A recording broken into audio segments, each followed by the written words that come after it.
ಸಂಕ್ರಾಂತಿ ಬಂತು. ಸಂಕ್ರಾಂತಿ ಹಬ್ಬ ಅಂತ ನನ್ನ ಸಂತೂರ್ ಮಮ್ಮಿ ಬೇಗನೆ ಎದ್ದು ಮನೆ ಅಂಗಳ ಎಲ್ಲ ನೀರಿತ್ತು ತೊಳೆದಿದ್ರು. ಆಮೇಲೆ ನನಗೆ ಗೊತ್ತಾಯಿತು ರಂಗೋಲಿ ಬಿಡಿಸ್ಬಾರ್ದೆ ನಾನು ಕೊಟ್ಟಿದ್ದಾರೆ ಅಂತ. ಅಷ್ಟೇ. ಕೊಟ್ಟಿರೋ ಜವಾಬ್ದಾರಿನ ಅಚ್ಚುಕಟ್ಟಾಗಿ ನಿಭಾಯಿಸಿದ್ದೀನಿ. ನೀವೇ ನೋಡ್ತಾ ಇರ್ಬೋದು ಚಂದದ ರಂಗೋಲಿಗಳನ್ನ ಹಾಕಿದ್ದೀನಿ. ನಾನು ಆಗಲೇ ಹೇಳ್ದಾಗೆ ನನ್ನ ಸಂತೂರ್ ಮಮ್ಮಿ ಪ್ರತಿ ವರ್ಷವೂ ಬೇಗನೆ ಎದ್ದು ಮನೆ ಅಂಗಳ ತೊಳೆದಿರ್ತಾರೆ. ರಂಗೋಲಿ ಬಿಡೋ ಜವಾಬ್ದಾರಿನ ನನ್ನ ಕೈ ಕೊಡ್ತಾರೆ.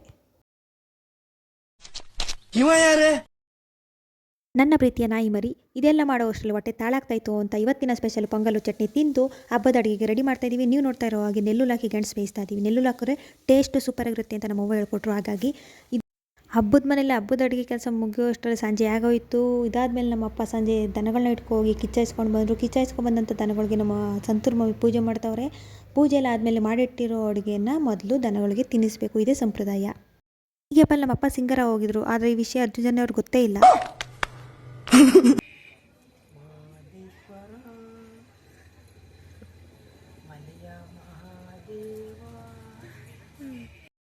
ಚಪ್ಪಾಳೆ ಹೊಡೆದಿದ್ದಾದ್ಮೇಲೆ ಗೆಣಸು ಕಾಯಲ್ಲೂ ಚಿತಕಬೇಳೆ ಕಾಳು ಸಾಂಬಾರು ನಮಗೆ ಅಂತ ಕಾಯ್ತಾಯಿತ್ತು. ಹಾಗಾಗಿ ದನಗಳಿಗೆ ತಿನ್ನೋಕೆ ಕೊಟ್ಟು ಆಮೇಲೆ ನಾವು ತಿನ್ನೋಕ್ಕೆ ರೆಡಿ ಆಗ್ತಾ ಇದ್ದೀವಿ.